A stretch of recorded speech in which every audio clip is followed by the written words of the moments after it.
रायपुर के बहुचर्चित skywalk project को लेकर उसकी डेडलाइन अब खत्म हो चुकी है, लेकिन निर्माण अभी भी अधूरा है। करीब 77 करोड़ रुपए की लागत वाले इस प्रोजेक्ट का सिर्फ 40% काम ही पूरा हुआ है। अब सरकार ठेका एजेंसी को एक्सटेंशन देने की तैयारी में है, तो इसी बीच स्काईवॉक को लेकर सियासी बयानबाजी भी तेज हो गई है। राजधानी रायपुर का 1500 मीटर लंबा स्काईवॉक एक बार फिर से चर्चा में है। कहीं गर्डर तैयार है तो सीढ़ियां अधूरी हैं। कई जगह लिफ्ट और एस्केलेटर का काम भी शुरू होना बाकी है।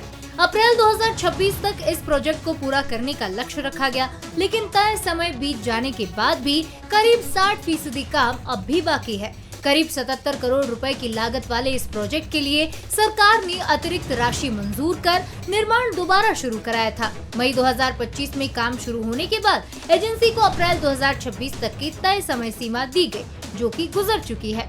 डिप्टी सीएम अरुण साव इसके लिए पिछली कांग्रेस सरकार को जिम्मेदार ठहरा रहे हैं।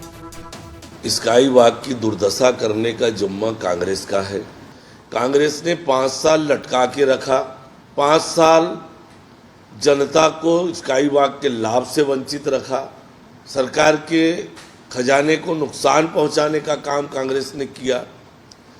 चूंकि वो पुराना काम है, लंबे समय तक लंबित बंद पड़ा था, समय लग रहा है, पर जो उसे पूरा करने की प्रतिबद्धता है, जल्दी से जल्दी पूरा हो, इसके लिए विभाग काम कर रहा है। वहीं कांग्रेस इस पूरे मामले पर सरकार को घेरने में जुटी है। पूर्व डिप्टी सीएम टी.एस. सिंहदेव का कहना है कि कांग्रेस पहले भी इस प्रोजेक्ट की उपयोगिता पर सवाल उठाती रही है। उनका तर्क है कि जब परियोजना को लेकर इतने सवाल उठ रहे हैं, तो सरकार आखिर इसे पूरा करने पर इतना जोर क्यों दे रही है। उसमें दुर्दशा का तो कोई बात ही नहीं था। उसमें बनना क्या था, कॉलम बनने थे, पिलर आपने बनाए, वो बने हुए थे, आपने ढाल दिया प्लेटफॉर्म, वो ढला हुआ था। कांग्रेस ने क्या बर्बाद किया? जो ढकने का काम था वो पूरा नहीं हुआ था, तो बर्बाद क्या होना था, तो पूरा ही नहीं हुआ था। कांग्रेस इसके पक्ष में नहीं थी कि ये समय अनुकूल नहीं है।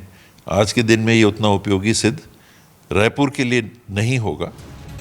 फिलहाल पीडब्ल्यूडी एजेंसी को समय विस्तार देने की तैयारी कर रहा है और दिसंबर तक काम पूरा करने का दावा भी किया गया, लेकिन मौके की तस्वीरें बताती हैं कि सीढ़ियां, लिफ्ट, एस्केलेटर, रोटरी और कई एग्जिट पॉइंट अभी तक अधूरे हैं। ऐसे में सवाल यही है कि क्या इस बार नई डेडलाइन पर काम पूरा हो पाएगा, या फिर रायपुर का ये स्काई वॉक एक बार फिर से समय सीमा और सियासत के बीच फंसा रह जाएगा। अनंत शर्मा, बंसल न्यूज, रायपुर।